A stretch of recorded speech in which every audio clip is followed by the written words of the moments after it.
Hello बच्चों, क्या हाल चाल है। आज हम लोग डिस्कस करेंगे क्लास 10th का साइंस का इंपॉर्टेंट क्वेश्चन। ये क्वेश्चन है जो एग्जाम में बार बार पूछे जाते हैं। जो बच्चे इस बार क्लास 10th का एग्जाम देने वाले हैं वो इस सेशन को बिल्कुल स्किप नहीं करेंगे। ठीक है, तो बिना टाइम वेस्ट किए हुए हम लोग सेशन को शुरू करते हैं। आज का पहला क्वेश्चन है कि बुझा हुआ चूना का रासायनिक नाम क्या है।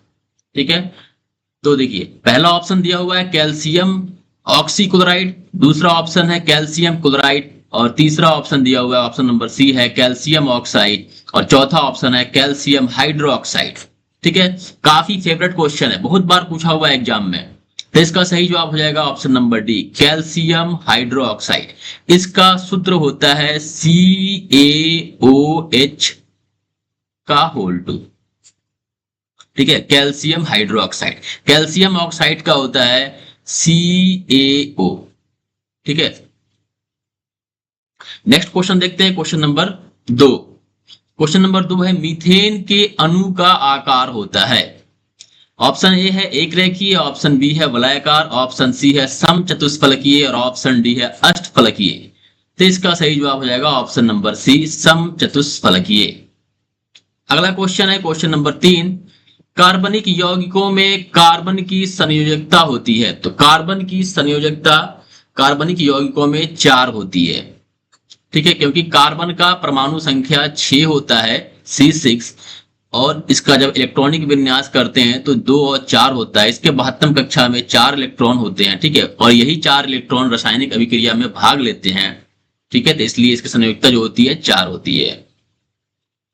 अगला क्वेश्चन है निम्न में से कौन संतृप्त हाइड्रोकार्बन है। ऑप्शन ए है एल्केन, ऑप्शन बी है एल्कीन, ऑप्शन सी है एल्काइन और ऑप्शन डी है इनमें से कोई नहीं। तो हम बता देते हैं कि संतृप्त हाइड्रोकार्बन उसको कहते हैं जो हाइड्रोकार्बन में सिंगल बॉन्ड हो ना, उसी को कहते हैं संतृप्त हाइड्रोकार्बन, मतलब एकल बंधन वाले को कहते हैं संतृप्त। ठीक है, तो आप जानते हैं कि एल्केन जो होता है एल्केन, इसमें ही सिर्फ सिंगल बॉन्ड होता है, अकेले बंध होते हैं। और एल्कीन और एल्काइन ये दोनों में, एक एल्कीन में और एल्काइन में, इन दोनों में क्या होता है, इसमें होता है डबल और इसमें होता है ट्रिपल बॉन्ड। ठीक है, आपका ट्रिपल बंधन होता है। तो ऑप्शन नंबर ए इसका सही जवाब है। ठीक है, इसका एल्केन का सूत्र होता है CnH2n और प्लस का 2। ठीक है, याद रखिएगा ये। अगला क्वेश्चन है एथिलीन का IUPAC नाम है। ठीक है, एथिलीन का IUPAC नेम जो होता है वो एथीन होता है। नेक्स्ट क्वेश्चन देखते हैं हम लोग। मेंडलीफ की आवर्त सारणी की एक कमी क्या थी। ऑप्शन ए है ऑक्सीजन को सही स्थान नहीं देना, ऑप्शन बी है क्लोरीन को उचित स्थान न देना, ऑप्शन सी है हाइड्रोजन को उचित स्थान नहीं देना और ऑप्शन डी है इनमें से कोई नहीं। ठीक है, तो ऑप्शन सी जो है वो बिल्कुल सही जवाब है, हाइड्रोजन को उचित स्थान नहीं देना। अगला क्वेश्चन देखते हैं अष्टक का नियम निम्नलिखित में से किसके द्वारा प्रतिपादित किया गया। ठीक है, तो अष्टक के नियम को न्यूलैंड्स के द्वारा प्रतिपादित किया गया। ठीक है, ऑप्शन सिर्फ हम टिक करा दे रहे हैं ताकि जल्दी से आपका ये सेशन आपका कंप्लीट हो। ठीक है, और आपको अच्छे से समझ में भी आ जाए, जहां आपको समझाने की जरूरत पड़ेगी वहां हम समझाएंगे। क्वेश्चन नंबर 8 है निम्नलिखित में कौन यौगिक सबसे अधिक क्षारीय होगा। तो सबसे अधिक क्षारीय कौन सा होगा। ठीक है, तो वर्ग में क्या होता है, वर्ग में ऊपर से नीचे की तरफ जाने पे क्षारीयता बढ़ती है। ठीक है, ऊपर से जब नीचे आएंगे तो क्या होगा, क्षारीयता जो होता है वो बढ़ता है, क्षारीयता। ठीक है, क्षारीय गुण क्या होता है, बढ़ता है। ठीक है, और आवर्त में जब हम बाएं से दाएं की तरफ जाएंगे, ठीक है, आवर्त में कहां जाएंगे, बाएं से दाएं की तरफ, बाएं से दाएं की तरफ, तो क्षारीयता क्या होता है, घटता है।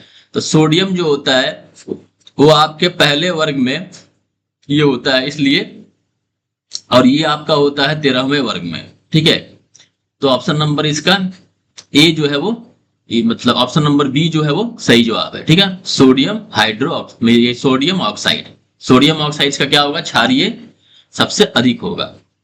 क्वेश्चन नंबर 9 है कलपक्कम नाभिकीय विद्युत संयंत्र किस राज्य में स्थित है? ऑप्शन ए है कर्नाटक, ऑप्शन बी है तमिलनाडु, ऑप्शन सी है उत्तर प्रदेश और ऑप्शन डी है गुजरात। तो इसका सही जवाब होगा ऑप्शन नंबर बी, तमिलनाडु। अगला क्वेश्चन है क्वेश्चन नंबर 10, घरेलू गैस एलपीजी का प्रमुख अवयव है। तो एलपीजी का प्रमुख अवयव होता है ब्यूटेन। बहुत ही शानदार क्वेश्चन है, बहुत ही इंपॉर्टेंट क्वेश्चन है, कई बार एग्जाम में पूछा हुआ क्वेश्चन है आपके। ठीक है, अगला क्वेश्चन देखते हैं हम, क्वेश्चन नंबर 11। ठीक है, ऊर्जा के दो अनवीकरणीय स्रोत क्या हैं? तो इसका सही जवाब हो जाएगा ऑप्शन नंबर डी। ठीक है, अनवीकरणीय जो आपका स्रोत होता है इनमें से कोई नहीं। ठीक है, ये सब आपका नवीनकरणीय है। ठीक है, गोबर गैस, जैवमास, कोयला, पेट्रोलियम, जैवमास तथा पेट्रोलियम, ये सब आपका क्या है? नवीकरणीय है। नेक्स्ट क्वेश्चन है क्वेश्चन नंबर 12, श्वसन किस प्रकार की अभिक्रिया है? ठीक है, तो श्वसन जो है वो आपकी अपघटन प्रक्रिया है। इसमें क्या होता है, आपका भोजन टूट जाता है, ठीक है ना, इसलिए आपका क्या होता है, अपघटन अभिक्रिया होती है। अगला क्वेश्चन है क्वेश्चन नंबर 13, इलेक्ट्रॉन के स्थानांतरण से बने यौगिक कहलाते हैं, क्या कहलाते हैं? तो वैद्युत संयोजी बंधन कहलाते हैं। ठीक है ना, इलेक्ट्रोवैलेंट होते हैं। नेक्स्ट क्वेश्चन है क्वेश्चन नंबर 14, निम्नलिखित अभिक्रियाओं में से कौन अपघटन की अभिक्रिया का एक उदाहरण है? ठीक है, तो अपघटन की अभिक्रिया का इसमें से देखिए H2I2 ये आपका जुड़ जा रहा है, संयोजी है, ये भी आपका नहीं हो जाएगा, यही भी आपका नहीं होगा। तो अपघटन की अभिक्रिया ये वाला है। ठीक है, ये आपका डीकम्पोजिशन रिएक्शन है। ऑप्शन नंबर डी इसका सही जवाब है। अगला क्वेश्चन है, निम्नलिखित में किसमें टार्ट्रिक अम्ल पाया जाता है? तो टार्ट्रिक अम्ल जो पाया जाता है वो इमली में पाया जाता है। ठीक है, ऑप्शन नंबर बी इसका सही जवाब है। क्वेश्चन नंबर 16, ब्यूटेन के कितने समावयवी संभव हैं? तो ब्यूटेन के दो समावयवी होते हैं, एक होता है नॉर्मल ब्यूटेन, दूसरा होता है आइसोब्यूटेन। क्वेश्चन नंबर 17, मैग्नीशियम आवर्त सारणी के किस समूह का सदस्य है? तो किस समूह का सदस्य हो जाएगा ये आपका? तो देखिए मैग्नीशियम जो होता है वर्ग दूसरे का सदस्य होता है। ठीक है ना, वर्ग 2 का, तो समूह 2 का ये सदस्य है मैग्नीशियम। क्वेश्चन नंबर 18, आवर्त सारणी में कितने आवर्त होते हैं? तो आवर्त 7 होते हैं। ठीक है, और वर्ग कोई पूछे तो वर्ग कितने होते हैं? वर्ग होते हैं 18। कितने होते हैं? 18। क्वेश्चन नंबर 19, निम्नलिखित में कौन जल संरक्षण की प्राचीन विधि नहीं है? तो टंकी। देखिए टंकी जो प्राचीन विधि थोड़ी, ये तो आधुनिक है, अब लगने लगा है टंकी। पहले ये सब आपका क्या था? प्राचीन था, कुंड, कुआं, डगवेल, ये सब आपका प्राचीन है। टंकी जो है ये तो मॉडर्न है। क्वेश्चन नंबर 20, टिहरी बांध का, ठीक है, टिहरी बांध निर्माण का उद्देश्य क्या था? तो टिहरी बांध तो बिजली उत्पादन के लिए सही है, भूमि सिंचाई के लिए और जल आपूर्ति के लिए, तो इनमें से सभी हो जाएगा इसका जवाब। क्वेश्चन नंबर 21, अपशिष्ट प्रबंधन की नई अवधारणा क्या है? ऑप्शन ए है पुनः उपयोग, ऑप्शन बी है पुनः चक्रण, ऑप्शन सी है कमी और इनमें से सभी। ठीक है, तो इसका सही जवाब होगा इनमें से सभी। क्वेश्चन नंबर 22, निम्नलिखित में नवीकरणीय संसाधन कौन है? ऑप्शन ए है कोयला, ऑप्शन बी है वन, ऑप्शन सी है पेट्रोलियम और इनमें से कोई नहीं। ऑप्शन डी है इनमें से कोई नहीं। तो इसका आपका सही जवाब है ऑप्शन नंबर बी, वन। यह आपका नवीकरणीय है। नेक्स्ट क्वेश्चन है क्वेश्चन नंबर 23, निम्नलिखित में कौन बायोगैस का प्रमुख घटक है? ऑप्शन ए है कार्बन डाइऑक्साइड, ऑप्शन बी है हाइड्रोजन सल्फाइड, ऑप्शन सी है जलवाष्प और ऑप्शन डी है मीथेन। ठीक है, तो इसका आपका सही जवाब हो जाएगा ऑप्शन डी, मीथेन। बायोगैस का ये आपका क्या प्रमुख घटक है।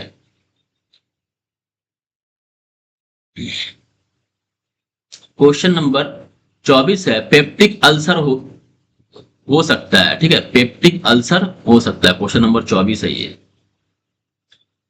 तो ऑप्शन ए है कम भोजन खाने से, ऑप्शन बी है सामान्यतः भोजन खाने से, ऑप्शन सी है लंबे समय तक भूखे रहने से, और ऑप्शन डी है इनमें से कोई नहीं। तो इसका सही जवाब हो जाएगा लंबे समय तक भूखे रहने से। क्वेश्चन नंबर 25, किरणों के समूह को कहते हैं। तो किरणों के समूह को क्या कहते हैं? तो किरण पुंज कहते हैं। क्वेश्चन नंबर 26 है 50, प्रकाश की किरणें गमन करती है। तो प्रकाश की किरणें जो होती है सीधी रेखा में गमन करती है, ठीक है, काफी आसान क्वेश्चन। क्वेश्चन नंबर 27 है अवतल दर्पण किस प्रकार का दर्पण है? ऑप्शन ए है अपसारी, ऑप्शन बी है अभिसारी, और ऑप्शन सी है अभिसारी तथा अपसारी दोनों, और ऑप्शन डी है इनमें से कोई नहीं। तो इसका सही जवाब हो जाएगा ये आपका अभिसारी दर्पण है। क्वेश्चन नंबर 28 है कार की हेडलाइट में निम्नलिखित में से किस प्रकार के दर्पण का उपयोग किया जाता है? ठीक है, तो साइड मिरर में, कार के दर्पण में हो या फिर मोटरसाइकिल का दर्पण, याद रखे रहिएगा साइड का जो आपका, तो कार की यहाँ हेडलाइट कह रहा है, ठीक है ना, कार की हेडलाइट में, तो कार की हेडलाइट में अवतल दर्पण का, ठीक है। और यही अगर पूछता कि उसके साइड मिरर में, साइड मिरर में उत्तल का करते हैं, चाहे वो मोटरसाइकिल का हो या फिर कार का हो, ठीक है ना। और हेडलाइट में किसका करते हैं हम लोग? अवतल दर्पण का करते हैं। यहाँ कंफ्यूज नहीं होइएगा। क्वेश्चन नंबर 29, अवतल दर्पण की फोकस दूरी होती है। तो अवतल दर्पण की फोकस दूरी ऋणात्मक होती है, उत्तल दर्पण की धनात्मक। क्वेश्चन नंबर 30, किस दर्पण से हमेशा वस्तु से छोटा प्रतिबिंब बनता है? तो इसका सही जवाब हो जाएगा ऑप्शन नंबर सी, उत्तल दर्पण से। क्वेश्चन नंबर 31 है वायु में प्रकाश की चाल निर्वात की अपेक्षा क्या होती है? तो कम होती है। सबसे ज्यादा प्रकाश की चाल किसमें होती है? तो निर्वात में होती है। क्वेश्चन नंबर 32 है प्रकाश द्वारा प्रदर्शित कौन सी घटना तारों की टिमटिमाहट में प्रदर्शित होता है? तो प्रकाश का अपवर्तन, अपवर्तन के कारण। ऑप्शन नंबर डी इसका सही जवाब। किशोरावस्था में होने वाले परिवर्तन को कहते हैं, क्या कहते हैं? तो इसका सही जवाब हो जाएगा ऑप्शन नंबर सी, यौनावस्था। क्वेश्चन नंबर 34, निम्नलिखित में कौन परिवार नियोजन साधनों में प्रयुक्त एक प्रभावी उपाय है? ठीक है, तो डायाफ्राम, कंडोम, कॉपर टी, एवलूप, और ऑप्शन डी है इनमें से सभी। इनका इसका सही जवाब होगा ऑप्शन डी, इनमें से सभी। क्वेश्चन नंबर 35 है उत्परिवर्तन का क्या अर्थ है? तो उत्परिवर्तन का क्या अर्थ होता है? ऑप्शन ए है संतति में जनकों के गुणों का आना, ऑप्शन बी है संतति में जनकों के गुणों का नहीं आना, और ऑप्शन सी है संतति में पूर्वजों के गुणों का आना जो जनकों में नहीं है, और ऑप्शन डी है इनमें से सभी। तो इसका सही जवाब हो जाएगा ऑप्शन नंबर सी, संतति। संतति मतलब संतान में। क्वेश्चन नंबर 36, किस जीव की जीन संरचना कहलाती है? ठीक है, किसी जीव की जीन संरचना कहलाती है। तो इसका सही जवाब है option number B, genotype. Question number 37 है प्राकृतिक चयन द्वारा जीवों का विकास कहलाता है। इसका सही जवाब हो जाएगा ऑप्शन नंबर डी, डार्विनवाद। क्वेश्चन नंबर 38, जैव आवर्धन प्रदर्शित करने वाला रसायन है। ठीक है, तो इसका सही जवाब हो जाएगा option number D, DDT. Question number 39 है प्राथमिक उपभोक्ता कहलाते हैं।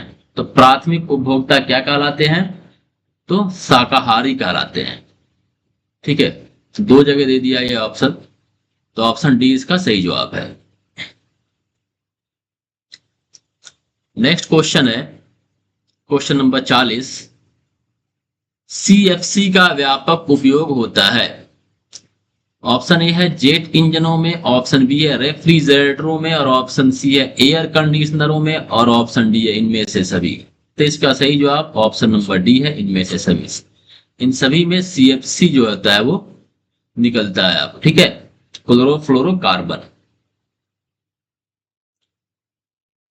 क्वेश्चन नंबर 41, पित्त रस स्रावित होता है, ठीक है, तो यकृत से स्रावित होता है। काफी इंपॉर्टेंट क्वेश्चन है ये, यकृत से स्रावित होता है पित्त रस, कई बार एग्जाम में आपके पूछ चुका है ये क्वेश्चन। क्वेश्चन नंबर 42, सूक्ष्मांत्र में स्थित रसांकुर का क्या कार्य है, ठीक है, क्या कार्य होता है। ऑप्शन है अवशोषण अवरुद्ध करना, ऑप्शन बी अवशोषण का सतही क्षेत्रफल घटाना, ऑप्शन सी अवशोषण का सतही क्षेत्रफल बढ़ाना, और ऑप्शन डी इनमें से कोई नहीं। तो इसका सही जवाब हो जाएगा आपका ऑप्शन नंबर सी, अवशोषण का सतही क्षेत्रफल को क्या करता है, ये बढ़ाता है। ठीक है, अगला क्वेश्चन है आपका क्वेश्चन नंबर 43, मुख गुहा का पिछला भाग है। ऑप्शन ए है ग्रास नली, ऑप्शन बी है ग्रस्तनी, ऑप्शन सी है ग्रहणी, और ऑप्शन डी है अग्न्याशय। ठीक है, तो इसका सही जवाब हो जाएगा ऑप्शन नंबर बी, ग्रसनी। क्वेश्चन नंबर 44, वायुमंडल में कोशिका में ऑक्सीजन का स्थानांतरण और कार्बन डाइऑक्साइड को हटाना कहलाता है। तो इसका सही जवाब हो जाएगा निःश्वसन। ठीक है, निःश्वसन। क्वेश्चन नंबर 45 है, प्रकाश संश्लेषण में ऑक्सीजन का मूल स्रोत होता है, क्या होता है, तो जल होता है। ऑक्सीजन का जो मूल स्रोत होता है क्या होता है, जल होता है। क्वेश्चन नंबर 46, निम्नलिखित में किसे कोशिका का ऊर्जा मुद्रा के रूप में जाना जाता है। ठीक है, बहुत ही आसान क्वेश्चन है ये आपका। इसका सही जवाब हो जाएगा ऑप्शन नंबर ए, एटीपी। ठीक है, अगला क्वेश्चन है क्वेश्चन नंबर 47, पादपों में जाइलम उत्तरदायी है। तो जाइलम ये आपका जल के लिए, जल के वहन के लिए, बहुत बार क्वेश्चन पूछा हुआ है। ज से जाइलम याद रखे रहिएगा, और ज से जल। क्वेश्चन नंबर 48, रक्त में निम्नलिखित में क्या पाए जाते हैं। तो रक्त में क्या पाए जाते हैं, WCB होता है, RBC होता है, और रक्त प्लेटलेट्स भी होता है, तो इनमें से सभी। क्वेश्चन नंबर 49, हवा में स्वतंत्र रूप से लटका हुआ द्विगंश चुंबक हमेशा आराम की स्थिति में रहता है। ऑप्शन ए है किसी भी दिशा में, ऑप्शन बी है पूर्व पश्चिम दिशा में, और ऑप्शन सी है उत्तर दक्षिण दिशा में। तो यही इसका सही जवाब है, ठीक है ना, नॉर्थ साउथ में रहता है हमेशा। ठीक है, अगला क्वेश्चन है क्वेश्चन नंबर 50, यदि एक विद्युतीय धारावाही तार के समीप कंपास रखा जाता है तो यह कंपास की सुई क्या हो जाएगी। ये कंपास की जो सुई है ये आपकी विक्षेपित होगी। ठीक है, फैराडे ने बहुत से क्रांतिकारी खोज की, जिनमें शामिल है, क्या क्या शामिल है आपका। तो इसका सही जवाब हो जाएगा आपका ऑप्शन नंबर सी जो है वो आपका सही जवाब है, विद्युत चुंबकीय प्रेरण और विद्युत अपघटन के नियम दोनों का खोज किए थे। अगला क्वेश्चन है क्वेश्चन नंबर 52, विद्युत मोटर परिवर्तित करता है। तो मोटर जो है वो क्या परिवर्तित करता है, वो विद्युत ऊर्जा को यांत्रिक ऊर्जा में। ठीक है, विद्युत ऊर्जा को यांत्रिक ऊर्जा में, याद रखिए। जनरेटर जो है वो यांत्रिक ऊर्जा को विद्युत ऊर्जा में, और मोटर जो है विद्युत ऊर्जा को यांत्रिक ऊर्जा में। क्वेश्चन नंबर 53, फ्लेमिंग के बाएं हस्त नियम में बाएं हाथ की तर्जनी संकेत करती है। ठीक है, तो बाएं हाथ की तर्जनी क्या संकेत करती है, तो चुंबकीय क्षेत्र की दिशा को। क्वेश्चन नंबर 54, किसी चालक तार से विद्युत धारा प्रवाहित करने पर तार के ऊपर तथा नीचे किस प्रकार के चुंबकीय क्षेत्र पैदा होते हैं। तो समान प्रकार के। अगला क्वेश्चन है, जल विद्युत ऊर्जा किस प्रकार का ऊर्जा स्रोत है। तो इसका सही जवाब हो जाएगा आपका ऑप्शन नंबर ए, नवीकरणीय। क्वेश्चन नंबर 56, कौन सी गैस वैश्विक ऊष्मन के लिए उत्तरदायी है। तो इसका सही जवाब हो जाएगा option number B, carbon dioxide. ठीक है, अगला क्वेश्चन है दोहरा परिसंचरण नहीं पाया जाता। तो किसमें नहीं पाया जाता है? ये आपका मछली में दोहरा परिसंचरण नहीं पाया जाता है, मछली में। यूरिया रक्त में कहां से प्रवेश करती है? तो ये आपका यकृत से प्रवेश करती है। क्वेश्चन नंबर 59, ग्लूकोज का पुनर्शोषण कहाँ होता है? ठीक है, कहाँ होता है? ये आपका पीसीटी में होता है। क्वेश्चन नंबर 60 है, विभिन्न क्रियाओं के फलस्वरूप बने हानिकारक पदार्थों को शरीर से बाहर निकालने के तंत्र को कहते हैं। तो उत्सर्जन तंत्र कहते हैं। ठीक है, ऑप्शन नंबर सी इसका सही जवाब है। ठीक है, क्वेश्चन नंबर 61, मेरज्जू के आघात से क्या हो सकता है? तो इसका सही जवाब हो जाएगा ऑप्शन नंबर डी। ठीक है, लकवा। क्वेश्चन नंबर 62, मनुष्य के शरीर की सबसे बड़ी ग्रंथि क्या है? तो सबसे जो बड़ी ग्रंथि है वो आपकी लीवर होती है। क्वेश्चन नंबर 63, पादप हार्मोन कहलाते हैं? पादप हार्मोन फाइटो हार्मोन कहलाते हैं। क्वेश्चन नंबर 64, पत्तियों द्वारा कायिक प्रवर्धन का उदाहरण है? ठीक है, तो इसका सही जवाब है ऑप्शन नंबर डी, प्रायोफिलम। क्वेश्चन नंबर 65, ठीक है, क्वेश्चन नंबर आपका 65 हो जाएगा, अम्ल का जलीय विलयन विद्युत का संचालन करता है क्योंकि अम्ल जल में क्या होता है? तो ऑप्शन नंबर ए, आयनित होता है। क्वेश्चन नंबर 66, निम्नलिखित में से कौन गंधीय सूचक ऑल्फैक्टरी इंडिकेटर नहीं है? ठीक है, तो इसका आपका सही जवाब हो जाएगा ऑप्शन नंबर सी, शकरकंद। क्वेश्चन नंबर 67, चींटी के डंक में कौन सा अम्ल पाया जाता है? तो मेथानोइक अम्ल पाया जाता है। क्वेश्चन नंबर 68, निम्नलिखित में किसको जल में डुबोकर रखते हैं? तो श्वेत फास्फोरस ऑप्शन ए है, श्वेत, और बी में है लाल फास्फोरस को, ऑप्शन सी है आयोडीन को, और ऑप्शन डी है गंधक को। ठीक है, तो इसका आपका सही जवाब हो जाएगा ऑप्शन नंबर ए, श्वेत फास्फोरस को जल में भिगो के रखते हैं। और लाल फास्फोरस जो है वो आपके माचिस के डिब्बी पे लगा रहता है। क्वेश्चन नंबर 69, अयस्क में अशुद्धि के रूप में उपस्थित पदार्थ कहलाते हैं? तो इसका सही जवाब हो जाएगा ऑप्शन नंबर बी, आभासी। क्वेश्चन नंबर 70, निम्नलिखित में से किस धातु को चाकू से आसानी से काटा जा सकता है? तो सोडियम को, सोडियम और पोटेशियम को। ठीक है, सोडियम और किसको? पोटेशियम को चाकू से आसानी से काटा जा सकता है। ठीक है,